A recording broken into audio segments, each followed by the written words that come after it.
eskwelahan. Paano pag-aaral, Pastor? Hindi mo kailangan mag-aaral doon. So kaya huwag na kayong mag-expect doon ng school. Dahil doon, hindi rin kailangan ang diploma.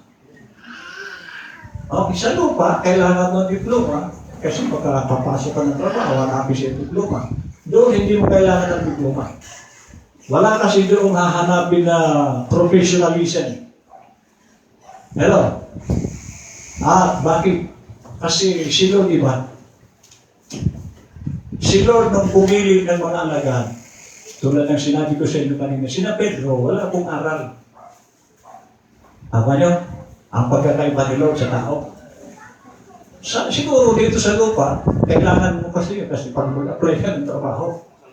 Pero doon sa lugar ng Panginoon, hindi mo kailangan ng diploma doon.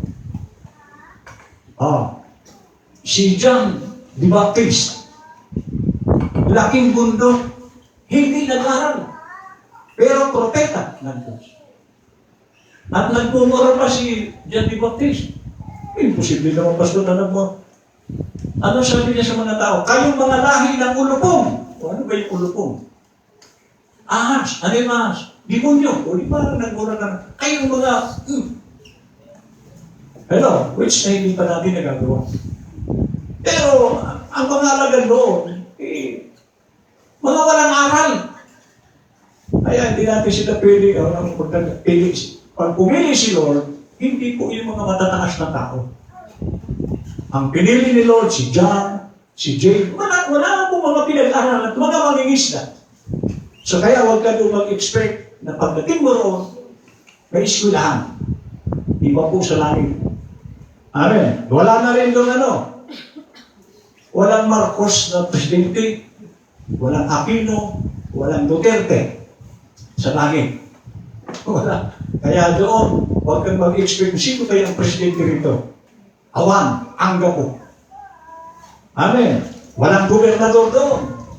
Walang mayor, walang congressman, walang senador, walang corruption. Kasi ang corruption sa politika ko yung mumuna. Amen. Doon walang corruption, kaya hindi po kang mag-expect ng gobernador ko. O mayor, o congressman. Wala din mga generals. Mga generals sa lupa. Wala doon. Ang nandoon, banal.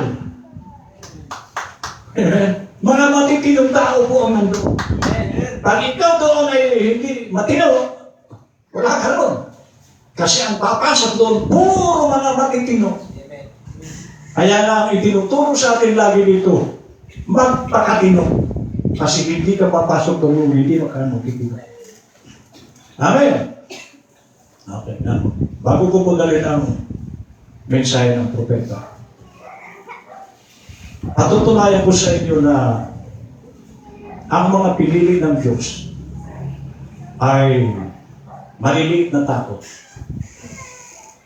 Dito po sa 1 Corinthians, chapter 1, verse 24 to 29.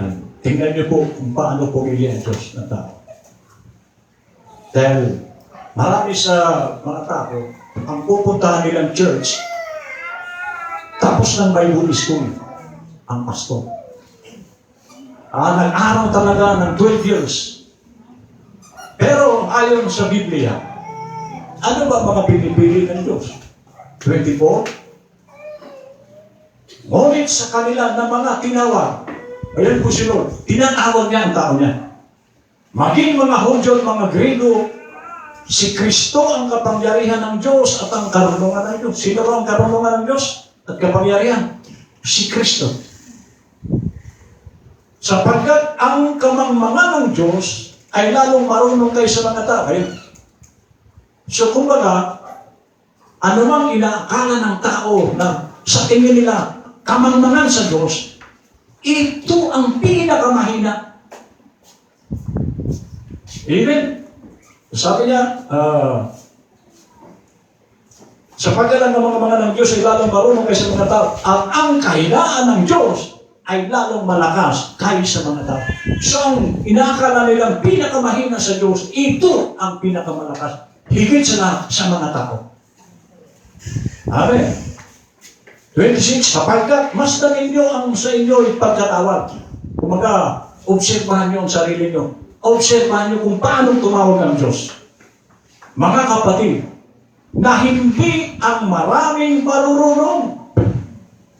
Ayon sa laman, hindi ang maraming may kapangyarihan, hindi ang maraming mahal na tao, ang mga tinawag.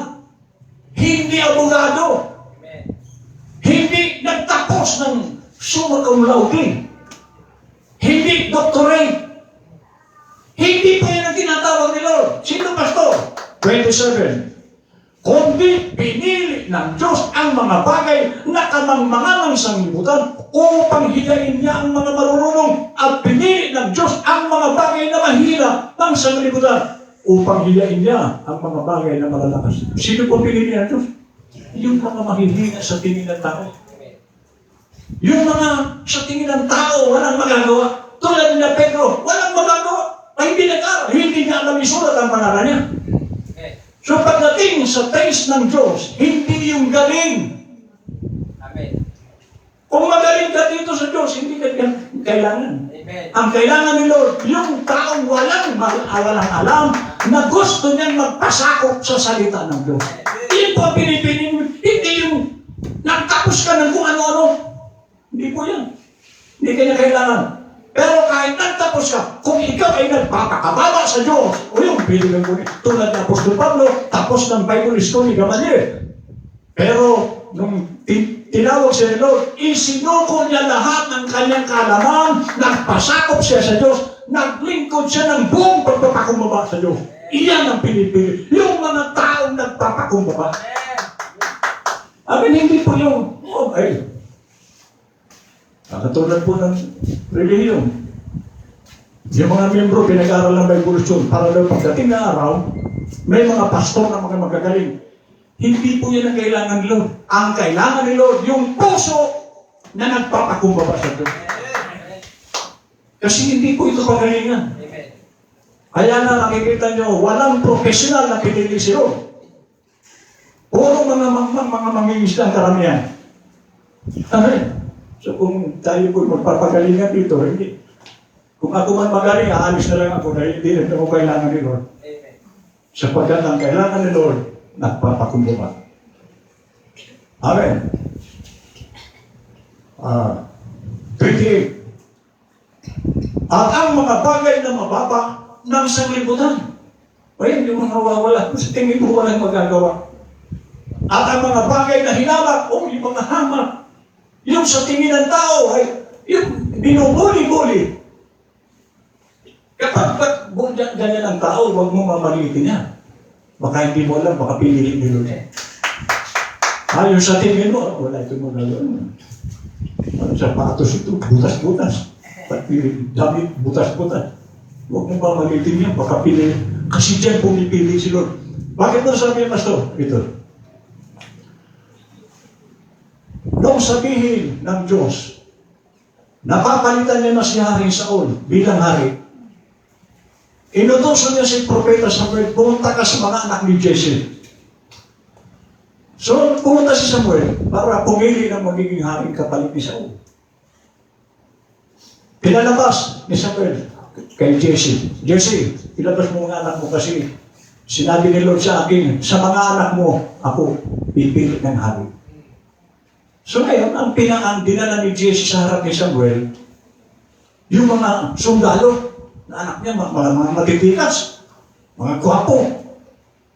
So, nakahilira. Yung anim, wala, kasi hindi na niya tinawag si David. Kasi alam ni Jesse, hindi ito mapipili si David. Gusgusin. Nagpapastor ng mga tupa. So, hindi na sinama ng tatay, kasi ang alam niya, hindi ito mapipili ng Diyos. So, isa-isa yung panganay, talagang macho. Sabi ng Diyos kay Samuel, hindi yan. Pero Lord, mukhang matigas nito. Mukhang madali nito, Lord. Hindi yan. Yung sunod, hindi yan. Hanggang sa anim na anak ni Jesse, walang napili kahit isa sa amin. Pero sabi ni Lord, Jesse, sa anak mo raw, ako kukuha ng hari.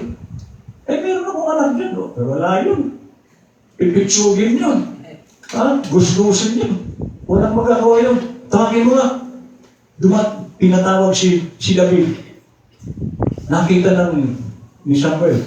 Sabi ng Diyos, ayan ang i-anoin mo. Isang sa tingin ng taong walang magagawa. Iyan po ang pinipili ng Diyos. Sa akala mo walang magagawa. Pero sabi ng Diyos, iyan ang buhusan mo ng langis. So kaya huwag natin mapalitin yung walang kwentang tao sa tingin natin. Pero ang mahalaga dyan, nandyan ang Diyos sa loob ng katawan niyan. Iyan po ang mahalaga. 39. Bakit pinipili ng Diyos ang mga mamang? Upang walang laman na magmapuri sa harapan ng Diyos para wala daw makapagmalaki.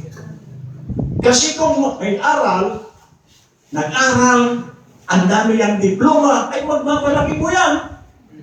Eh kung walang diploma, paano siya magyayabang? So kaya ang pinipili ng Diyos, yung mga mamang, yung sa tingin ng tao walang magagawa, upang walang magmalaki. Yan po ang Diyos. Iba sa isipan natin ang isipan natin.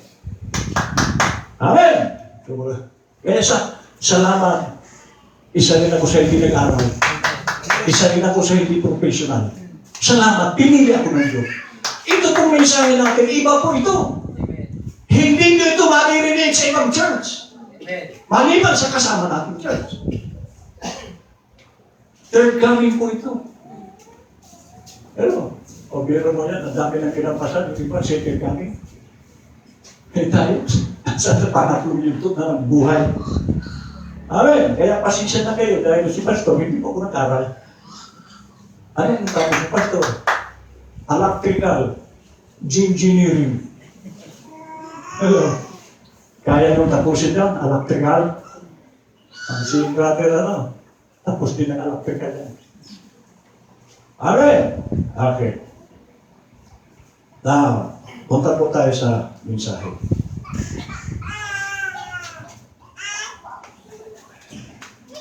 Salamat na lang sa Diyos. Merong Leia. Sige na po ang tagagawa ko ng PowerPoint. Yeah.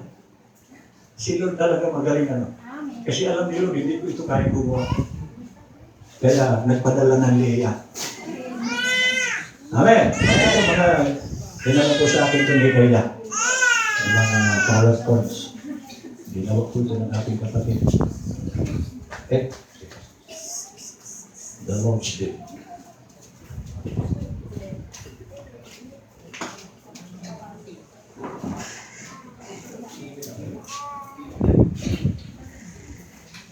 Top 16.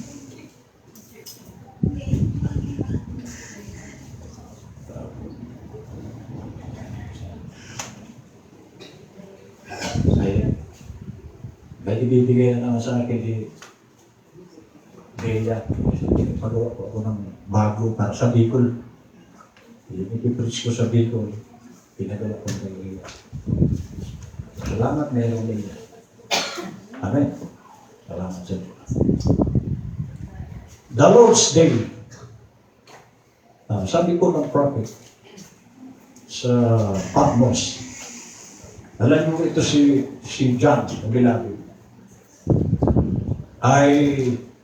Ewan ko kung kaya nyo ang kanyang dinaanan. Pero kaya nyo siguro, kasi si Lord naman, pag nandiyan sa inyong Holy Ghost, kaya mo. Kasi mabigat po ang pagsubok ni John. Sa Patmos, isa po itong isla, puro ahas. Ang nandun sa isla. Ang parusa kay John ng mga military, pakuluan sa kawat, hindi po langis. Langis na ay yung use oil. Maitim. 24 hours. Kumukulo yung langis. Nandong si John sa kawat. Kumukulo. Pero hindi po siya na ano, para nga siya nagbabad sa ano, sa ilog. Nakita niyo, Kristiyano, ang lingkod na Diyos. Kapag ayaw pa ni Lord na kunin ka, kahit anong gawin sa iyo, si John pinakuluan.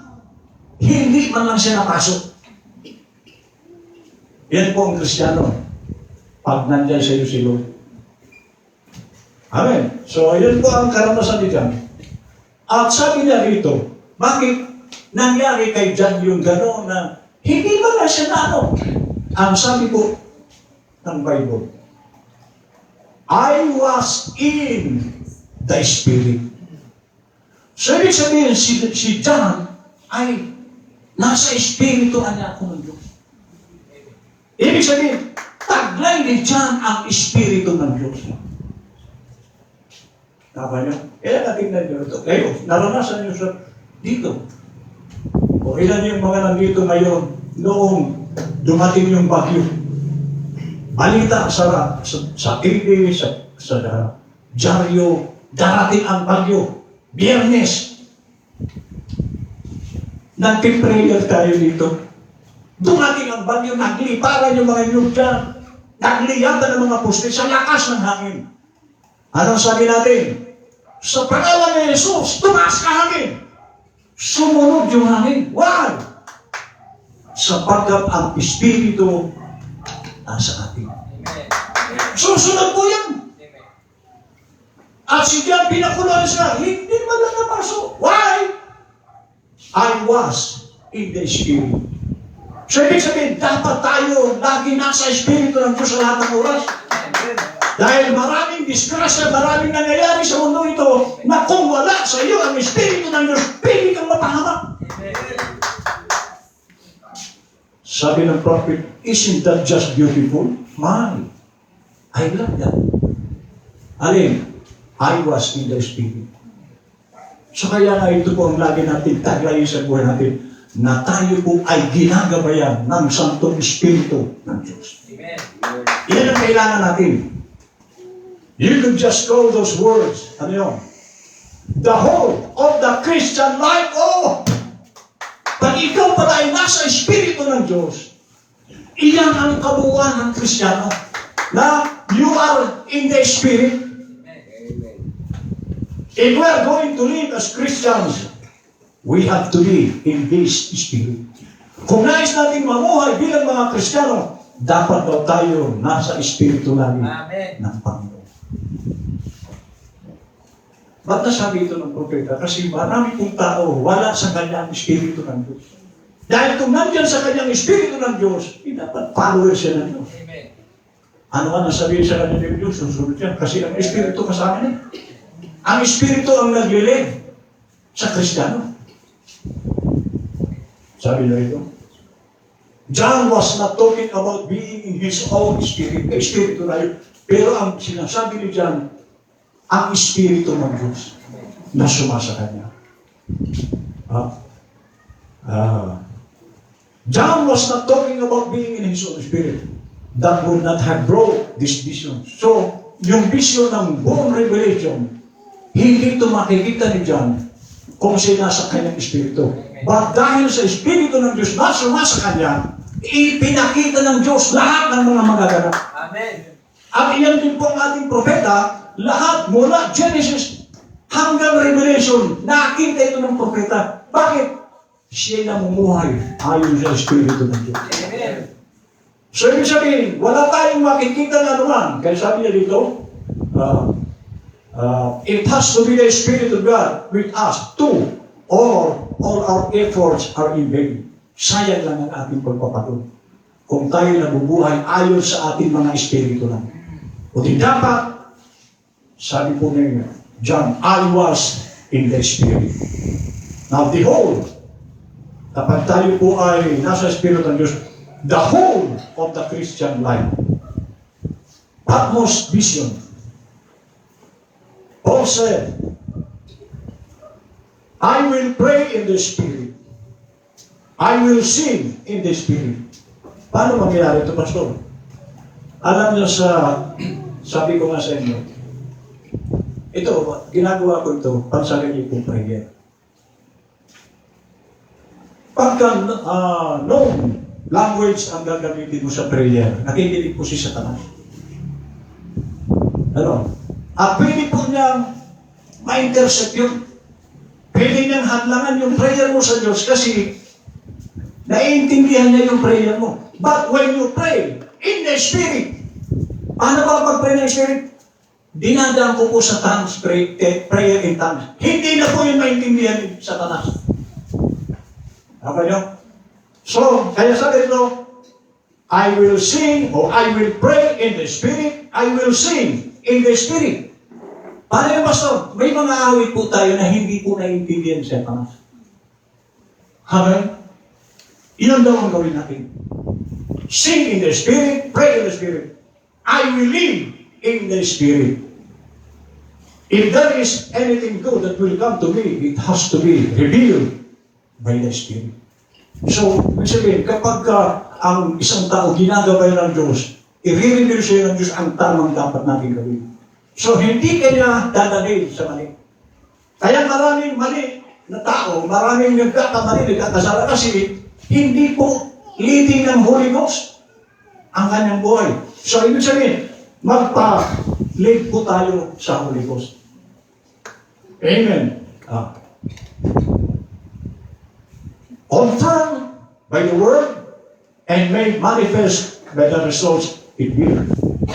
As sure as John needed to be in the Spirit to receive this tremendous revelations fresh from Jesus, we need to be in the Spirit to understand the revelation that God has given to us to live by in His Word.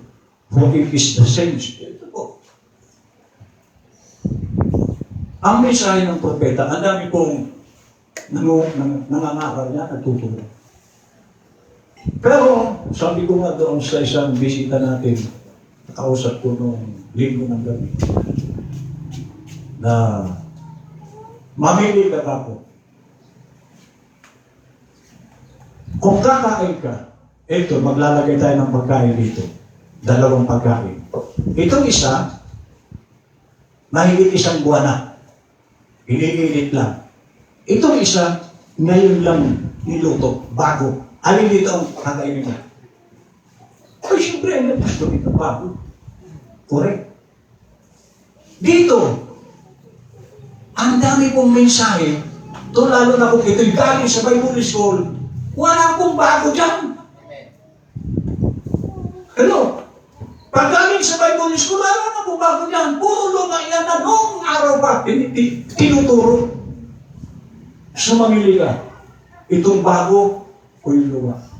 Ito pong naririnig nyo, puro po ito bago. Sa linggo, hindi nyo ito maririnig na. Mayroon na naman tayong bago. Every Sunday, bago ang mensahe. At ito po ang wala sa maraming simbahan. Luma ang kinakain ng mga membro. Hindi nila alam ano ang mga pwedeng mangyari sa panahon ito. Hindi mo nila alam yun. Pero tayo, dahil may propeta tayo, alam ng propeta ang mga mangyayari. Katulad po ng California na yan. Ilang prophecy na ang sinabi ng prophet, lahat nangyari. Pero meron pang isa. Bali 2. Ano yung isa? Meron dyan mamumuno sa Amerika, babae. At siguro malapit na dahil yung Vice President yan, babae. Baka sa susunod yan, iyan ang Pangulo. Pag naupo na yan, natapos na naman yung isang prophecy. At yung panghuli, bubulusok ang Los Angeles sa karagatan. Ang California po ngayon, apiktado yan. Bubulusok yan sa ocean. Prophecy po ng prophet. At hindi po nagkamali ang mga prophecy niya. So tayo, meron tayong propeta na pinagpapahayagan ng Diyos at siya din po itong ating pinakain ngayon. Hindi po ito mensahe ni Pastor. Mensahe ito ng propeta. Sabi niya, confirmed by the word and made manifest by the result is real. So, yung lahat ng prophecy niya, nangyari. Amen. As surely as John needed to be in the Spirit to receive this tremendous revelation fresh from Jesus, We need to be in the Spirit to understand the revelations that God has given to us to live by. Katulad ng to live by. Kung hindi po i-reveal sa iyo, Lord, ang dapat mong ikabuhay, malilihis ka. Kasi si Satanas po, ang nais na pumunta ka, samahan mo sa impyerno. Si Satanas po, yung barang imagination natin, si Satanas ang hari sa impyerno. Si Satanas parurusahan sa impyerno at nais niyang idamay ang tao. Pero dahil nandyan sa iyo, Holy Ghost, inililid ka niya sa tama. So sabi rito, we need to be in the Spirit to understand the revelations that God has given to us to live by in His Word. For it is the same Spirit. Ang Espiritu ng mga Bible character mula Genesis hanggang sa ating panahon, the same Spirit.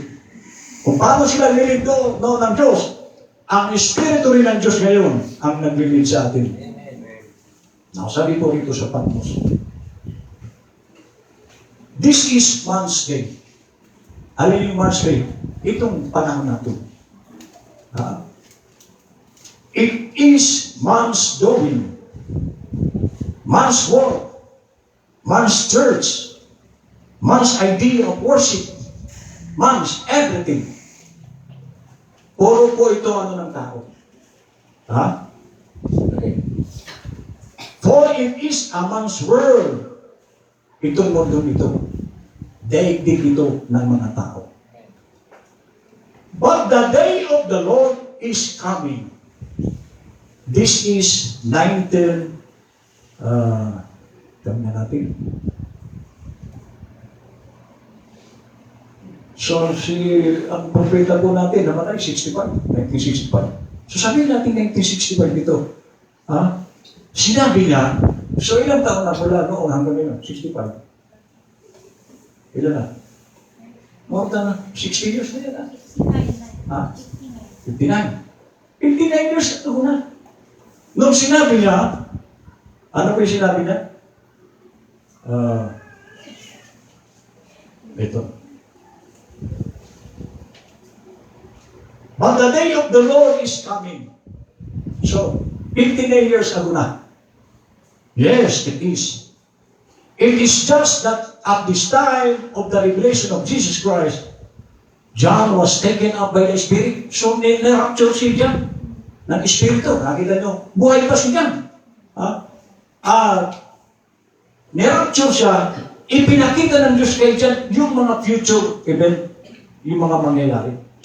Sabi niya,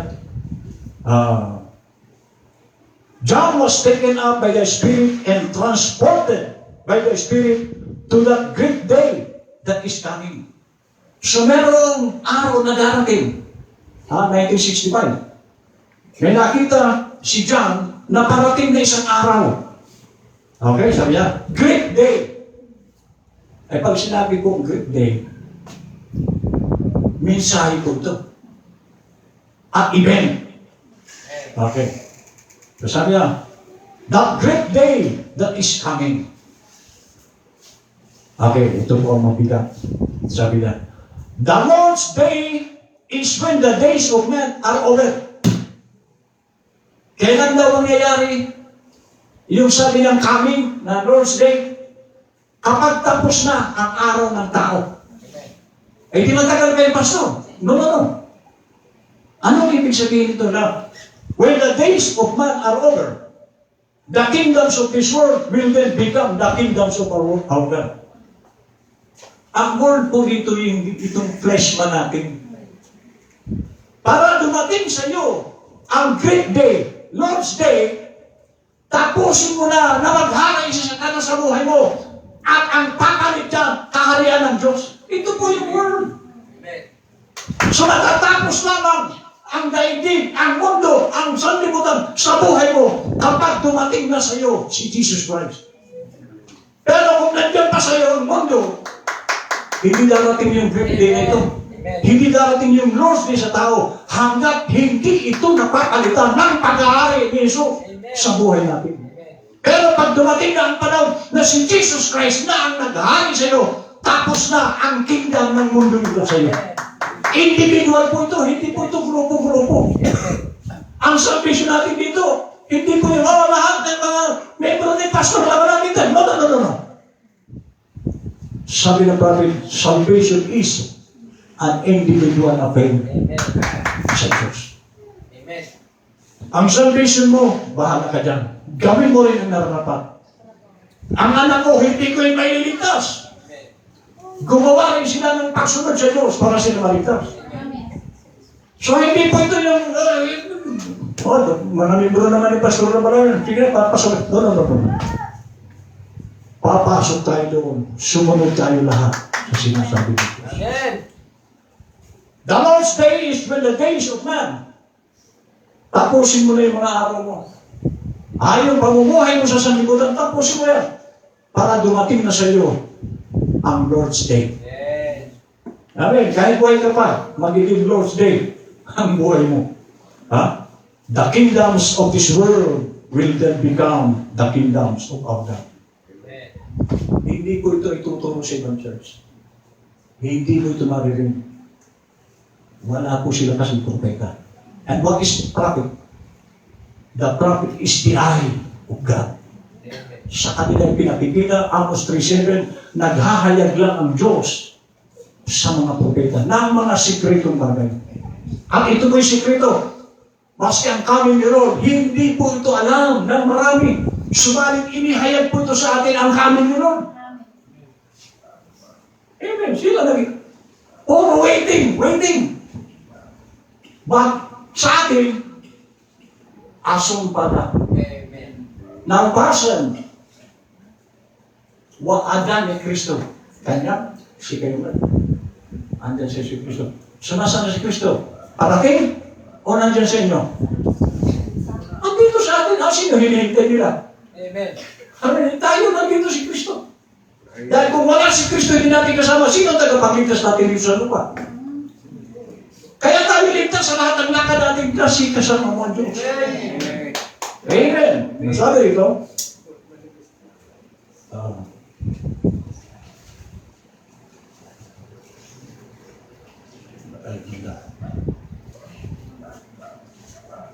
our spirit is clean. Ayan na. Kapag tayo po ay nasa Panginoon, our spirit is clean. It's fresh. It is real. It is sober. Matino. And serious. But nonetheless, full of the joy of the Lord. Iyan po ang Christian. Hindi kayo. Ano ba itong bilang? Dapat ang Kristiyano lagi ito masaya. Walang problema. Sabi nga lang narinig ko, ang problema niya, Pastor, minamaskada ko lang. Ano yung minamaskada? Minumo niya ako lang yung problema. Yes, dapat sa isang Kristiyano, kasi lahat po dadaan sa problema. Pero ang isang Kristiyano, hindi po yan apektado. Amen. Sabi ko sa inyo, huwag yan apektado. Pero magtawag walang problema. Lahat. Ang alam ko na walang problema, yun nandiyan sa simenteryo. Hindi na nag-iisip ng problema yan. Pero hanggang buhay tayo, may dadaan ng problema. Pero kapag tutukang Kristiyano, hindi ka apektado. Nagagawa mo pa rin magsaya. Amen. Kung problemado ka, ang isip mo na doon sa problema, paano ka sasaya? Amen. Paano ka mapapayapa? Masabi rito. The Christian ought to be just as exuberant and full of his pleasure in the Lord as the world is when it savors. Ano po yan? Full of his pleasure. Kaligayahan ng isang Kristiyano, yung ikaw ay sumusunod sa Diyos. Yung makasaya mo sinunod. Kasi tayo, sa totoo lang, pag nakagawa po tayo ng mali, hindi ka masaya. Tama? Mali, madalang kung tawag kami sa tanas, magsasaya ka. Ano, mag-i-enjoy ka sa mundo. Kasi hindi ka naman ang anak na Diyos, hindi po yung mag-i-enjoy sa mundo. Hindi yan ang kaligayahan ng anak ng Diyos, ang mundo. Ang kaligayahan ng Kristiyano, word, praise, worship. Yan po. Pero tayo, nag-enjoy din tayo, katulad ng bagong taon. Dinala namin kayo sa dagat. Kami kahit pero, enjoy yun ng isang Kristiyano. Wala tayong dalang parahan, wala tayong dalang madyong, wala tayong dalang bukit. Pero pinilitan mo siya. Nag-enjoy din tayo. Amen. Pero hindi enjoy na magagalit ang Diyos. Amen. Amen. Sabi niya. Both Christians, ito, maganda po ito. Both Christians and the world are human. Kristiyano o hindi Kristiyano, parehong tao. Tao rin sila. Both have emotion, pareho may emotion. The difference is the Christians hurts and emotions are purely on the Lord of glory and His Lamb.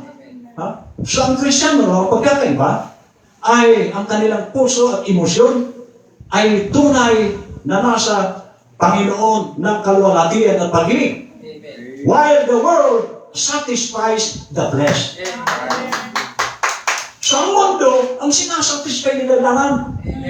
Pero ang Kristiyano, yung kaluwalhatian ng Diyos, doon sila masaya. Lalo na po itong fellowship. Ay, pagka narinig ito ng, saan ka pupunta, brother, sister? Saan ka pupunta? Fellowship. Ay, pupunta sa fellowship. Hindi ako sama na ako.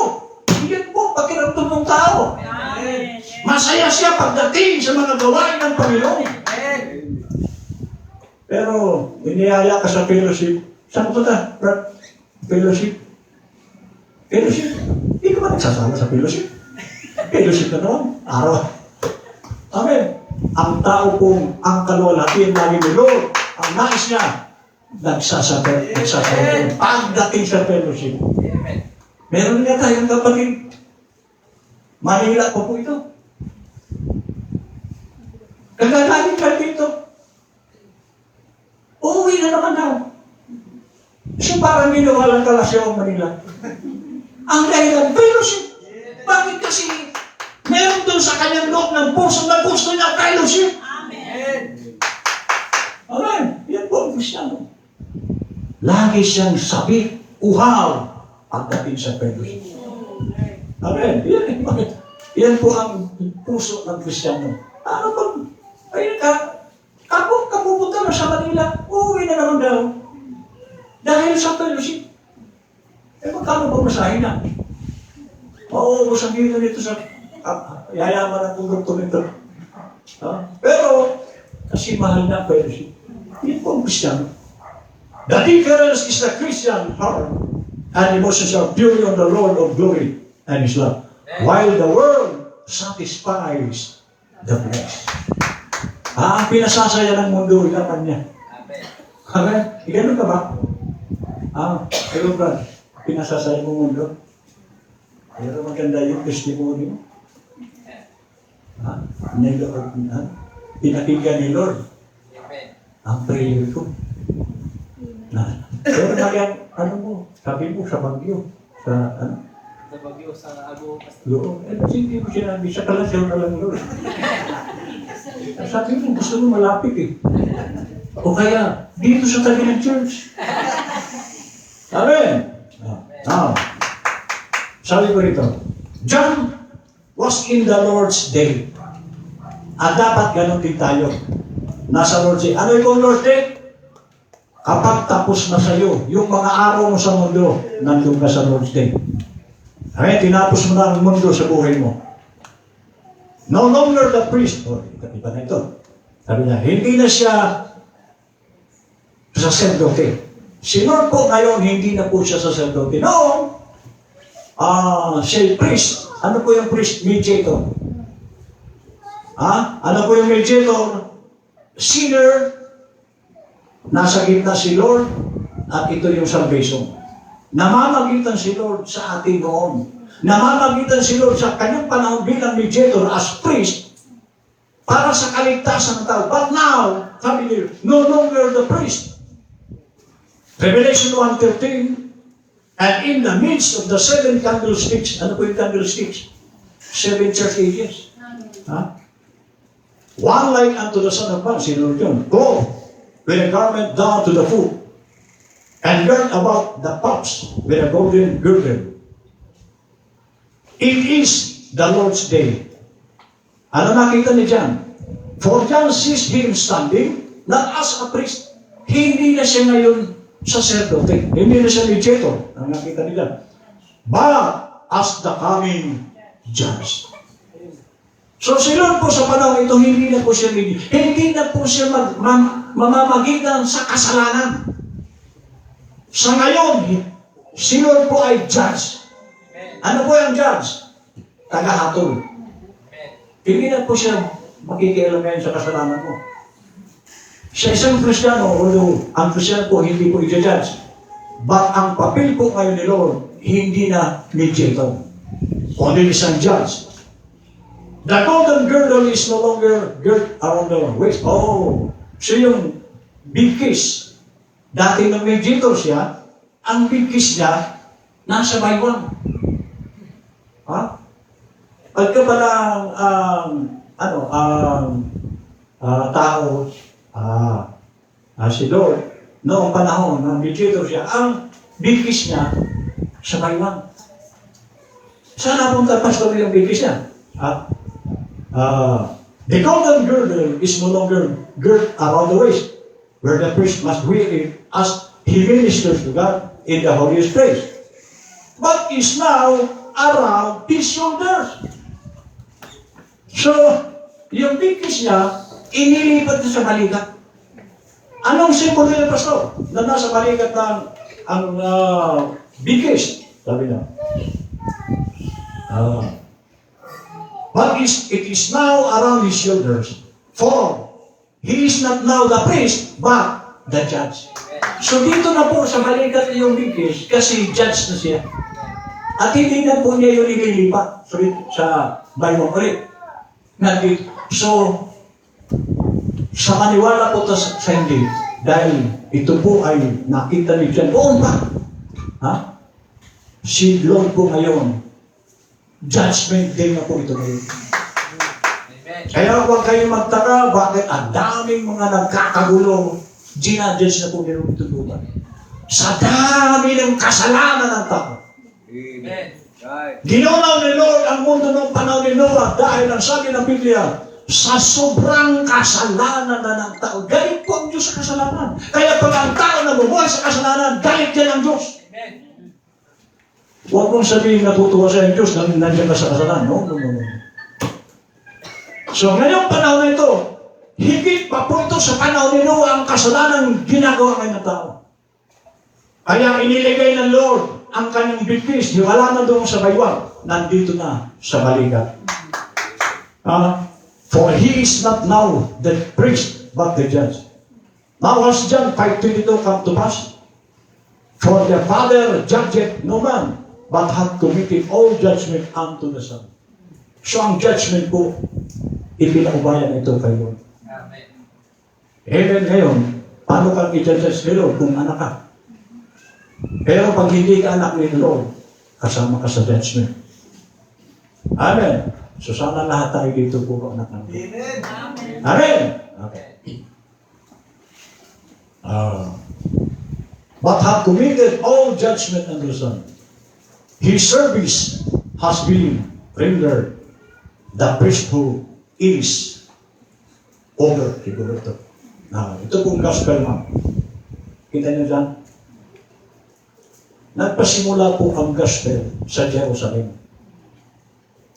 Sa Israel. Then nag-cross po ito sa Mediterranean Sea, sa Germany. So naglakbay po, nakarating po sa Germany ang message, ang gospel. Then nag-cross po ito sa England. And then pumasok ito sa Atlantic Ocean, sa Amerika. Hanggang nakarating ito sa propeta. Jeffersonville. At mula doon sa east ay tumungo ang mensahe sa west. Turn westward. from Jeffersonville to Indiana, Tucson. So doon po, nakikita ito. Ayan, ito to. Na white. Diyan po umakyat si Lord nung first coming niya. At sabi ng dalawang anghel, babalik si Jesus na nakita nyo sa kung paano siyang umakyat. Bababa siya sa doon din sa dati. Dito rin siya bumaba at nangyari yan doon sa Jefferson, sa Tucson. Jefferson, okay? Sa Amerika po. Pero paano po ang Amerika? Amen. Doon, dalawa po ang prophet dyan. Si Wesley at si Brother Branham. Para kaya lang, hindi nila tinanggap. Marami doon, hindi nila tinanggap itong mensahe ito. Salamat na lang mayroong Philippines. Amen. Dito po tinanggap ng lubos ang mensahe ito. Pilipinas, kaya napakapalad dating Pilipino na dito pala tatanggapin ng lubusan ang mensahe ito. Salamat kay Lord. Hindi po dito alam ng mga tao mensahe natin. Amen. Kaya salamat sa Diyos at ang pinili ng Diyos dito sa Dagupan. Mangmang. Pero walang aral. Pero salamat dahil doon sa wala akong aral, pinili ako dito. Amen. Dahil sabi ng Bible, si John the Baptist, wala rin aral, lumaki sa bundok. Kaya nga ang mga mensahe na, ay yung mga lahi ng mga ulupong, kasi yun ang lagi niya nakikita sa bundok. Nakaamba ng mga palakol, kasi yun ang gamit niya sa bundok, mga palakol. So kung ano yung gamit siya sa bundok, yun ang pinipris siya. Hindi rin nag-aral. Okay, hindi ko po sinasabing walang kwentang, walang aral. May kwenta, pero tulad ni Pablo nag-aral, isinuko niya yung alam niya. Kaya si Lord gusto na yung pagpapakumbaba natin, pagsunod sa Diyos. Yun po ang nais na. Sabi na, what is the attraction? 1965 din ito. Mga last messages to the prophet. Paragraph 142. And the other day, standing there, turn the picture to the right. Kaya na po yun. Kasi nakaganyan po yun. Itong white wig. Nakaganyan yan. So sabi na, turn the picture to the right. And there's Jesus as he was in picture and the 7 church ages. So, noong panahon, nasa 7 church ages pa sila. But ngayon, nung bumaba ang ulat na ito, 7 seals na po ito. So, 7 church ages is Malakay po. Galing din tayo dyan. Amen. Ang tagal natin sa Malakay po. Amen. Pero, nung pumasok sa atin ang mensahe ng 7 seals, lumipat tayo. Kasi, pang-mature na po itong 7 seals. And there's Jesus as he was in the 7 church ages, the white wig on, showing supreme deity. He's Alpha and Omega. He's the first and the last. He is the supreme judge. Pinakapangunahing judge of all eternity. He's standing there, confirm the message of this hour. So doon sa panahon na ito, 1963 po ito.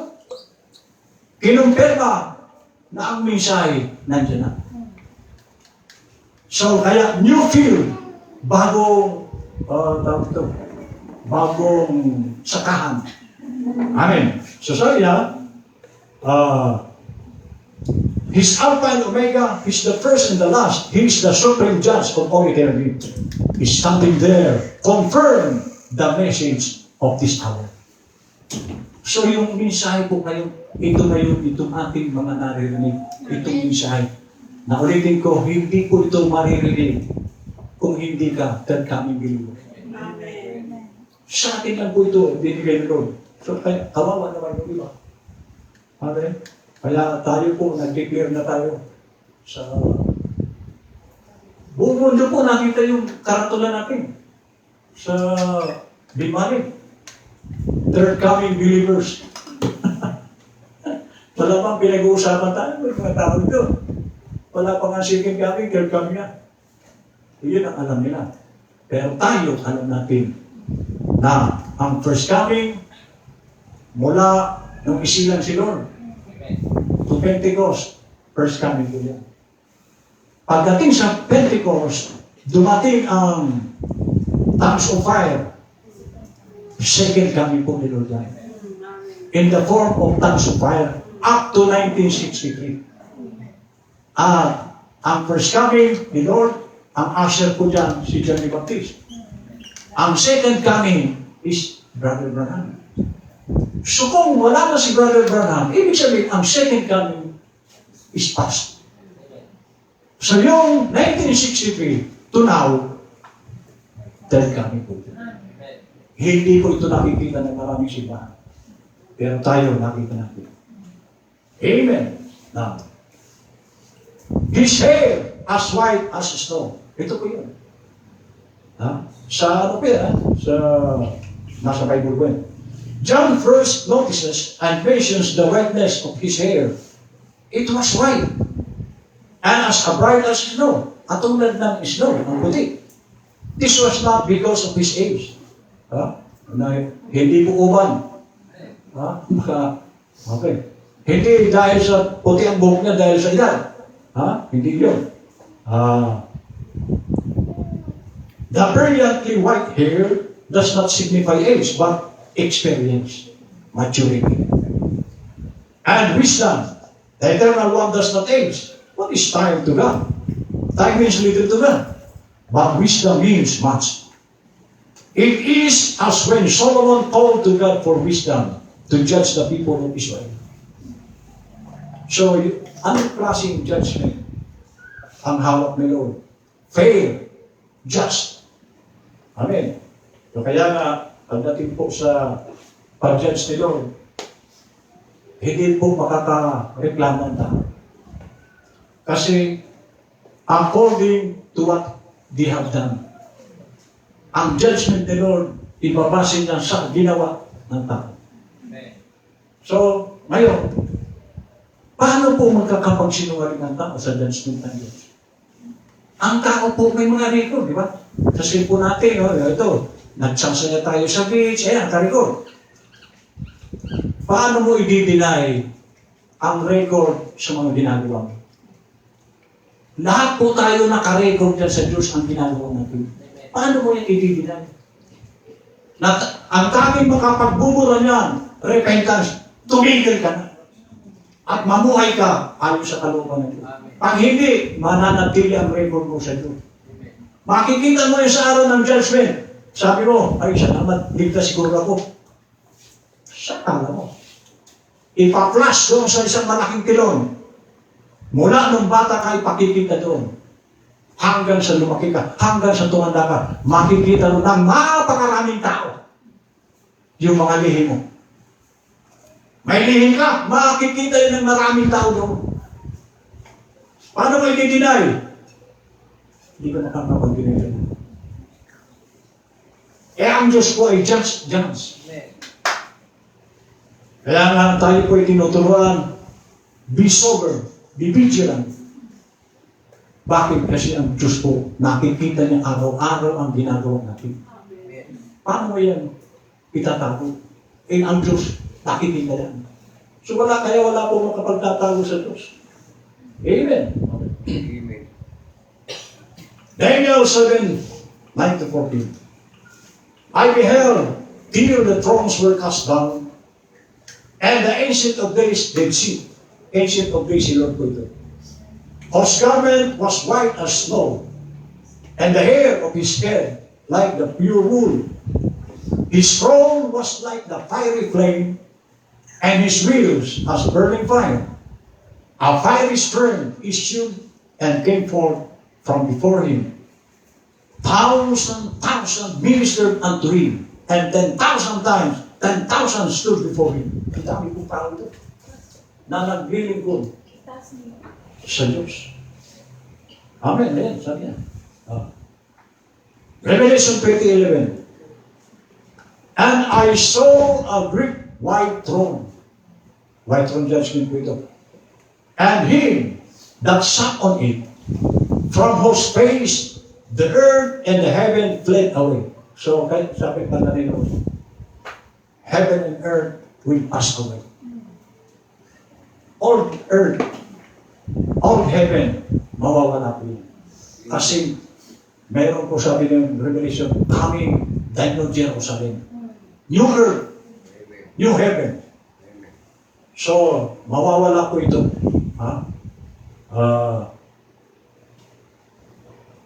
And I saw a great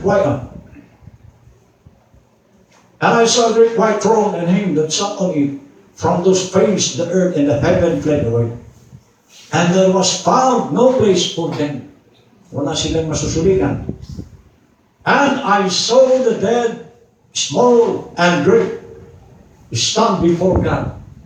So yung mga namatay, haharap po lahat yan. Maganda sana po, makasalanan ka, namatay ka na, hindi ka mababangon. Pero lahat po babangon yan. At doon sila hahatong na ng Diyos sa araw na yun. Okay? I saw the dead, small and great, stand before God. Nasa Revelation 20 po ito. From 11. Okay, 12 na. And I saw the dead, small and great, stand before God. And the books were open. Books, plural. So may mga aklat. Okay, nabinuksan. And another book, walang S, singular, was open, which is the book of life. And the dead were judged out of those things which were written in the books, according to their works. So ang hatol ni Lord, ibabase na sa ginawa ng tao. Kung wala ka namang ginawa, ano kayo dyan? Okay? Pero kahit wala kang ginawa, kung si Lord, tinanggihan mo, the worst plague, sabi po ng prophet, is unbelief. Yung hindi ka naniwala kay Kristo, isa po yan na pinaka-worst na plague. Salot. Kami sabi niya, and the books were open, and another book was open, which is the book of life, and the dead were judged out of those things which were written in the books. So bakit po written in the books? Kasi lahat po ng ating ginagawa, nakarecord po yan. Kaya wala po makakapag-deny sa araw ng hukuman. Ito bukod pa doon sa written, meron bang video? Makikita mo ipapras ni Lord yan doon sa isang malaking tilon. Yung ginawa mo mula nung ikaw ay isilang hanggang sa tumanda ka, makikita mo yan. Siguro sabi mo, ng bata, uy, buwan pala ako. Uy, maganda pala ako ng bata ko. Ay nung lumalaki na doon sa video, may mga ginagawa ka, makikita yan ng napakaraming tao. Hindi mo yan may tatago. Kasi on the record po yan na mayroon tayong mga aklat na nakalagay doon kung saan yung mga ginagawa natin. Nakarecord yan. Sabi yan, verse 15, and whosoever was not found written in the book of life was cast into the lake of fire. Lamb's book of life po ito. Pag hindi doon makita ang pangalan mo, so siguro doon, kaya nga sabi ko sa inyo noon, umiiyak si John kasi wala po makapagbukas ng book. Yung redemption book, book of redemption. So umiiyak si John kasi doon sa book of redemption, makikita mo kung nakasulat ang pangalan mo doon. Hindi, walang pagbukas. Kaya umiyak si John. Sino ang pwedeng pagbukas? Walang iba po dyan po, sino? Binaksan ni Lord. At ang ginamit ni Lord, ang propeta natin sa ating panahon. Amen. Okay, sorry. And whosoever was not found written in the book of life was cast into the lake of fire. Gusto ko po ito ulitin. Ang halaga po natin ay napakalaki. 10,000 world ang worth ng isang kaluluwa. So napakamahal pala ng kaluluwa natin. Pagkatapos, ikukonsume mo lang sa impyerno.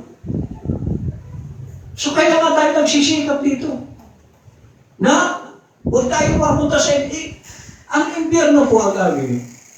Pag doon ka na dinala ni Lord, hindi ka na doon makakalabas. So ang salvation natin habang nasa lupa ka, trabahoin mo na. Sumunod ka na. Dahil pag doon ka dinala ni Lord, magsisisi ka doon. Doon mo nasasabihin, sana nakinig ako kay Pastor. Amen, huli na. Hanggang ko na. So kaya habang nasa lupa tayo, mag-ayos tayo. Amen. Kalimutan nyo na hindi ako nag-aral. Pero, kalimutan nyo, huwag ganun nag-aral ko. Kalimutan nyo, ang isipin nyo itong tinuturo ko sa inyo dahil totoo ko ito. Amen. Sabi niya, He leaves the throne to be an intercessor or a slave, lamb, to be a lion. So mula doon sa pagiging lamb, layo na siya ngayon. Ngayon ang lamb ko ay maamo. Mabait na tupa. Mabait na hayo. Ang layon po, sumisila yan. At tinatawag din ang layon, King of the Jungle. So hari po yun. At hindi na po siya ngayon lamb na maamo. Makakala natin si Lord ngayon ay maamo pa. No. Isa siyang leon ngayon na handang sumila. King to bring the world to judgment who has rejected His message. Ano ang nalangay ng lion? Judgment. Kanino? Who has rejected His message? He is not a mediator. Judge po si Lord ngayon. Kaya huwag natin mabait naman si Lord. Noon yun. Pero siya po ngayon ay leon. Mabagsik po ang leon. At ang judge, wala po sinisino yan. Kapag nakita ng judge, magtatalo yung dalawang abogado, nakita ng judge kung sino nagkasala, hahatulan po yan. At si Lord, hindi mo siya kailangan tanungin kung sino nagkasala, alam ni Lord. Titimpangin niya ang kasalanan mo. Pag nasumpungan ni Lord na hindi ka pwede sa langit, tapos na. He's not a mediator. Remember the Old Testament teaching now, as we have. When the blood went off the mercy seat, what was it? Judgment seat. Tapos na po ang mercy. Amen. Amen. Ang mercy, nung siya po ay lamb. Amen. Nung siya ay mediator, mahabagin pa po nung sinod. But today, as a lion, mapagsik po si Lord ngayon. Kaya hindi po tayo ngayon dapat na papitik-pitik. Amen? Pagtrabahuan natin ang ating pagiging Kristiyano. Okay, sabi niya, okay, malapit na po. And when the Lamb slain walked forward from eternity out of the Father's throne and took his rights, it was a judgment seat. Then, he became not a lamb, but a lion. Lion king. And he calls for his queen. Sino yung queen? Tayo. Tinawag na tayo. To come stand by his side. Oh! Sa araw pa ng judgment, lahat ng mga Kristiyano. Sa araw ng judgment, nandun tayo sa tabi niya. Amen? Yung sabi rito. And he calls for his queen to come stand by his side. Know ye not that the saints shall judge the earth?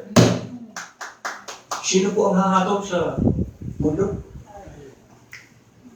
Tayo. So, ibig sabihin, there you go. Marami kang ginawang kalukuhan. Ang anghel, dali sa impyerno yan. Kasi po, doon wala na po ang emosyon natin. Amen. Ano? Wala na po doon yung, dahil anak mo. No. Hindi mo po yung mararamdaman ang emosyon. Doon. Kaya kahit anak mo yan, pag nagkasala yan, baka ikaw pang humatol yan.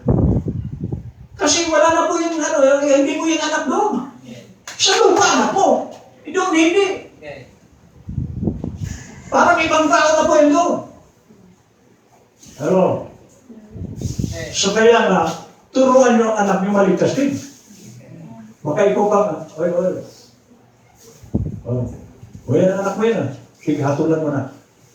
Pagka ikaw paputusan nilo na hatulan mo. Amen. Kasi wala na po yung mga emosyon na awa-awa doon. Wala. Kung ano ang tamang i-judge sa kanya, yun ang gagawin mo. Amen.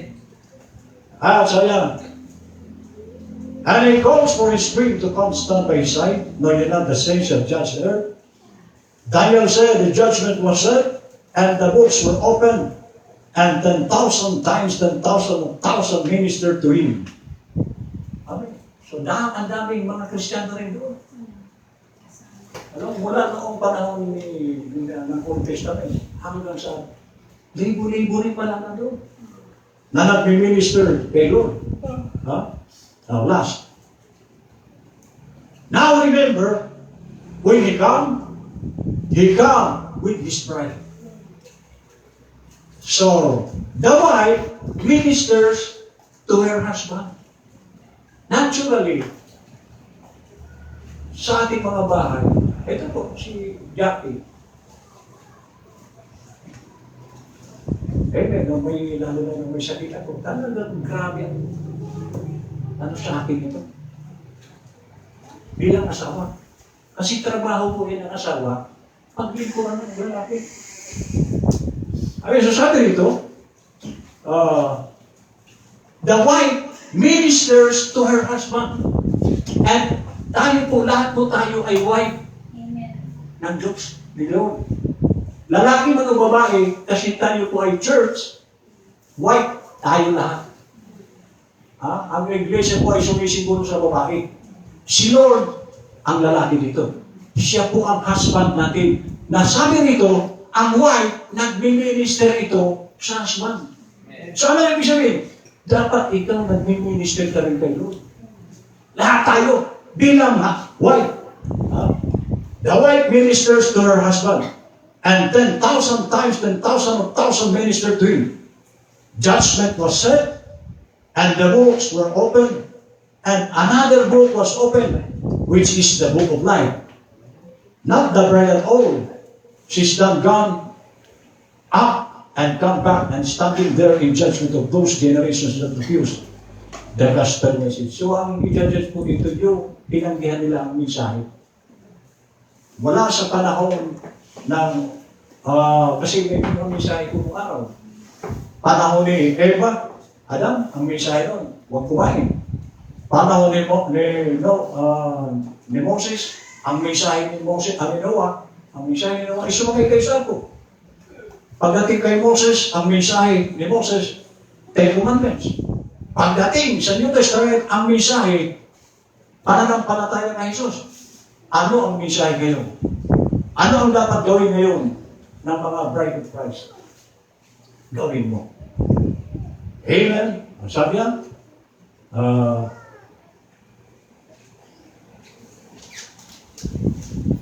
those that refuse the gospel message. Now, you see, the three classes always, the book, the dead were judged out. Another book, the book of life. Then, who had their names in the book of life. So, ang judgment ni Lord is fair, just. Kung ikaw ay sumusunod kay Lord, wala kang problema. Pero kung ikaw, puro ang ginagawa mo pang mundo, huwag kang umasang ligtas ka. Galit po si Lord sa mundo.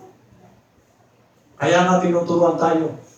Di ba? Ano yung prayer na tinuruan ni Lord? Our Father. Ano ang ibig sabihin nun? Ang dapat lang tumawag sa Diyos ng Father, anak niya. Amen. Tanong, anak ka ba? Kasi ito niya sa prayer, Our Father, who art in heaven.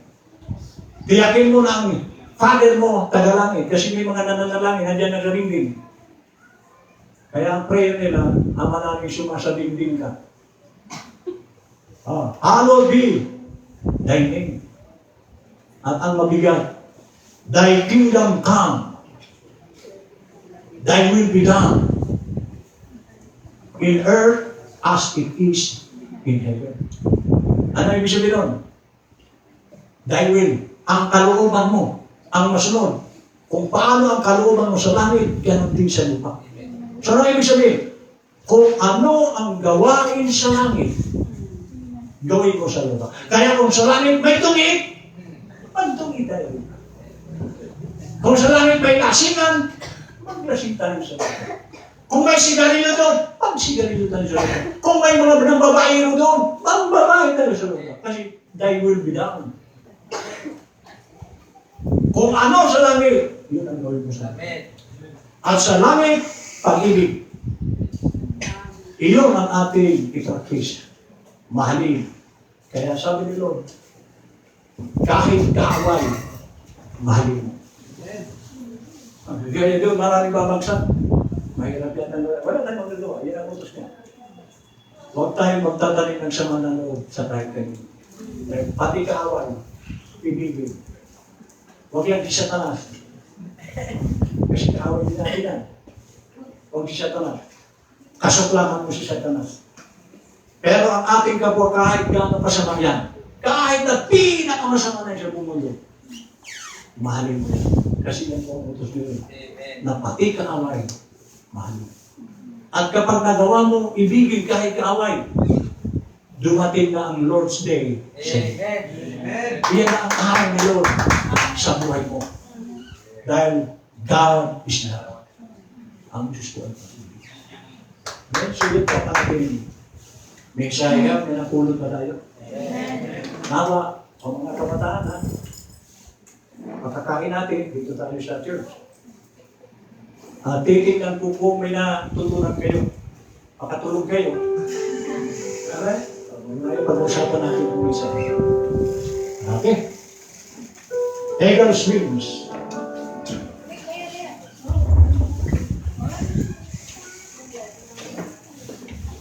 Eagles wings.